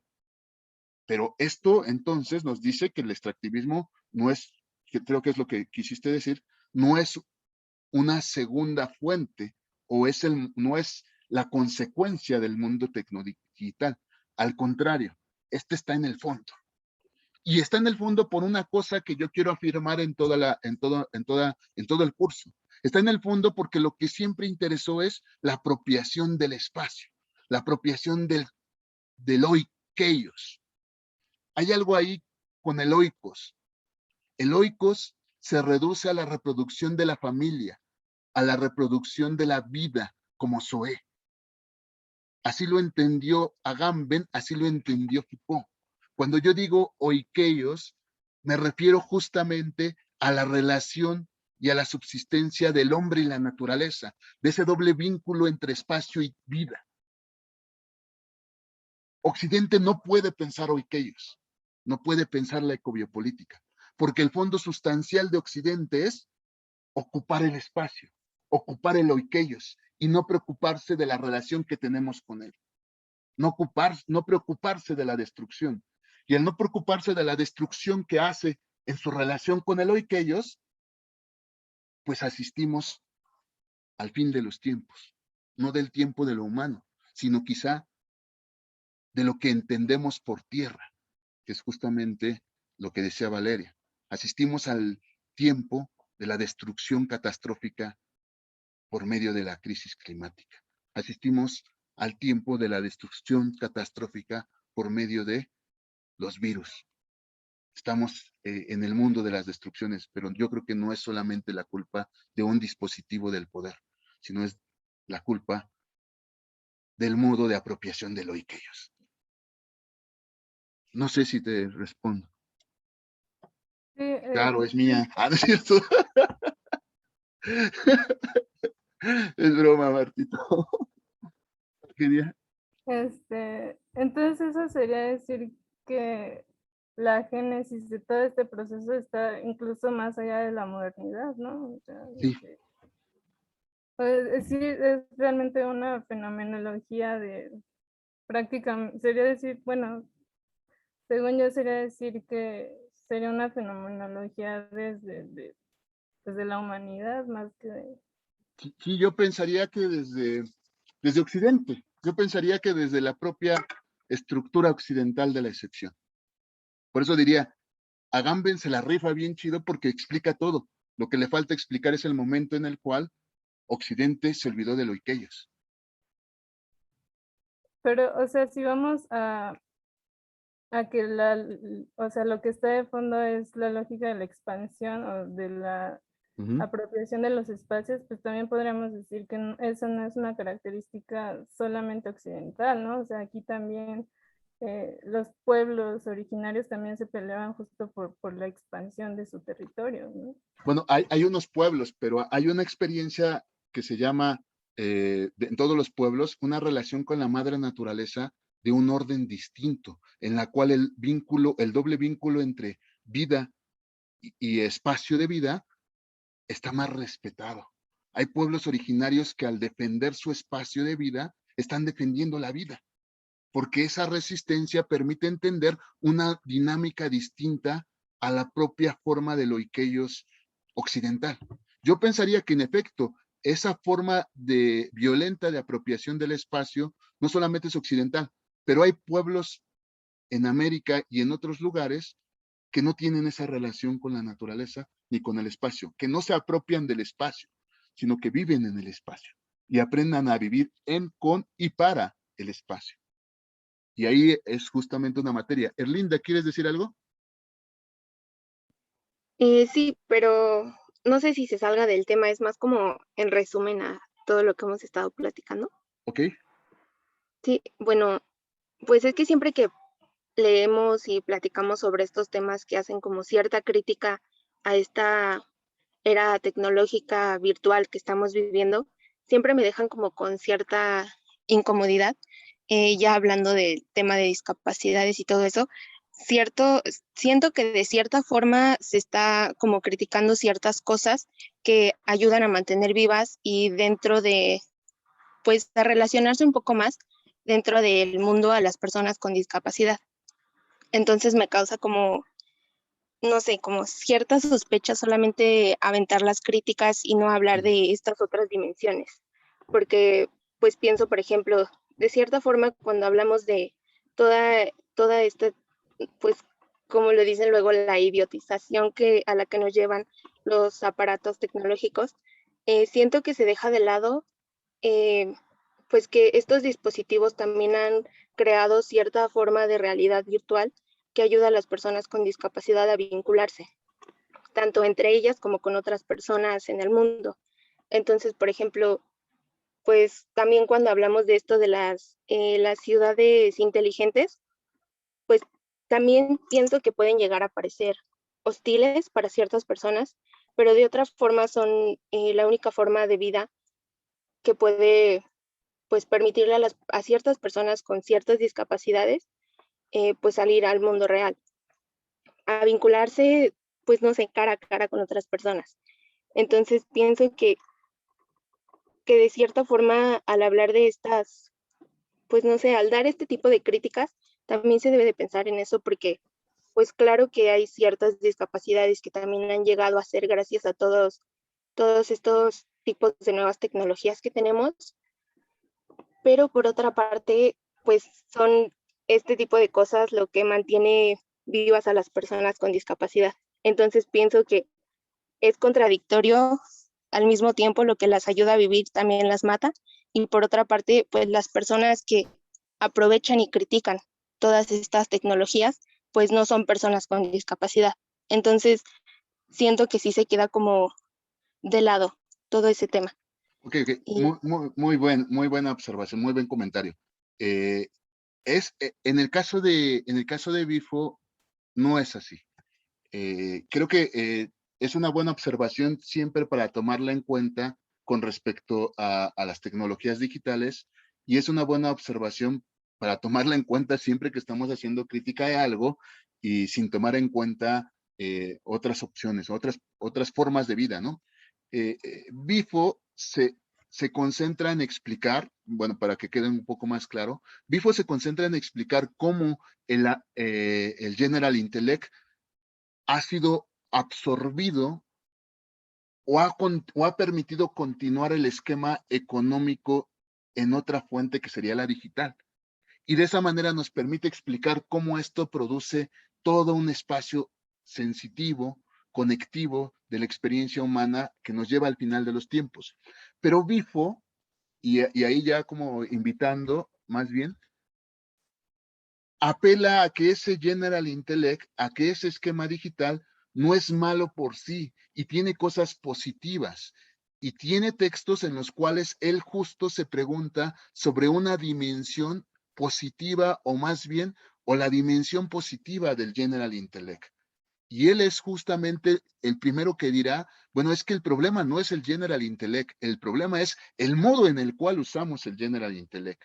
Y eso es creo que algo que por lo menos en Bifo se puede ver y quizás sería necesario hablarlo en un curso, ¿no? En este caso, pues no lo preparé, pero sería muy bueno hablarlo en un curso para tomar atención a eso que estás diciendo, ¿no? Y creo que en este sentido, ninguna práctica, ningún instrumento es malo por sí, sino la finalidad de los dispositivos. Creo que este también es el camino que nos invita a pensar a Agamben cuando habla del profanar los dispositivos. Profanar los dispositivos es darle un nuevo uso a los dispositivos. Y creo que, por ejemplo, en el caso que tú estás poniendo, la gente discapacitada le da un uso nuevo a los dispositivos que va en contra de la organización biopolítica del mundo. Y eso también está muy chido, porque nos lleva a entender otra vez que el General Intellect no es algo que está dominando ni gobernando de una manera unívoca y unilateral la experiencia, sino que es, yo lo pensaría así. Si Foucault hablaba del dispositivo securitario que se acompaña del dispositivo disciplinario y del dispositivo del poder pastoral, podríamos añadirle otro, el dispositivo tecnológico acompañando el dispositivo neoliberal, el dispositivo disciplinario y el dispositivo securitario. Y eso es lo que está tratando de describir Bifo en este libro. Claro. Sí, es un tema de discusión, ¿no? Todo eso. Y sería interesante comenzar a hablarlo, ¿no? Pero ya en esta clase ya nos vamos a dedicar a necropolítica y después a ecobiopolítica. ¿Sale? Si ya no hay nada más, chicos, chicas, a ver, Jesús, última y nos vamos. Sí, bueno, no tiene nada que ver con, bueno, creo un poco con lo que estábamos viendo, pero estaba pensando en no esta transición como hacia este cambio a la conexión, porque recuerda que en una parte del texto menciona algo así como que ahora estamos pasando de lo histórico a lo evolutivo. ¿No será que también en eso está implicado que de alguna manera no tendríamos ya la capacidad como personas de hacer, o bueno, de hacer un trabajo filosófico de interpretación? O sea, por eso creo que de alguna manera hay varios paradigmas que están fallando, ¿no? Porque cambia todo tan rápido. Entonces, no sé si también sea como una especie de mecanismo de defensa, tal vez pensándolo así, del pueblo capital, o si más bien tendríamos que tal vez empezar a entender cómo funcionan también las máquinas, ¿no? No, sí, yo creo que sí. En esa parte donde dice él que estamos de la esfera interpretativa a la esfera evolutiva, es el momento en el cual el capital deshace toda posibilidad crítica, ¿no? Y al deshacer toda posibilidad crítica, permite que solamente la máquina biotecnológica es la que domine y el cuerpo se vuelva parte de la máquina. Creo que ese es el fondo. Y creo que otra vez salta la pregunta. ¿Y aquí qué hacemos nosotros cuando estamos dando clases? ¿Y aquí qué hacemos cuando estamos pensando? Reproducir la forma evolutiva del capital. Pues si es así, pues nos sale medio bien, ¿no? Y con sus preguntas se confirma que sale bien. Si no hay otra cosa más por ahora, entonces nos enfrentamos a Mbembe la próxima semana y la próxima semana también nos enfrentamos a Sayak Valencia, ¿no? Para terminar el esquema, y yo creo que quedaría muy redondo, terminamos toda la parte de las biopolíticas, necropolíticas, psicopolíticas que pudimos trabajar y hacemos una sesión de seminario, de comentarios en la cual pues platicamos lo que hemos visto en el fondo, ¿no? Lo que nos preocupa, lo que nos inquieta. Y después ya pasamos a discutir lo oikeios, ¿no? Y toda la dimensión tecnológico-digital en la que está, la dimensión del poder en la que estamos, bastante más cruenta de lo que dicen ellos. ¿Sí? ¿Les parece? Sale, chicos, chicas, que estén muy bien. Y perdónenme Nos por vemos, llegar tarde, vemos. pero ahí vamos. Bye, bye, bye, que estén bien. Bye. Gracias, bye. Nos Bye, bye, vemos. bye.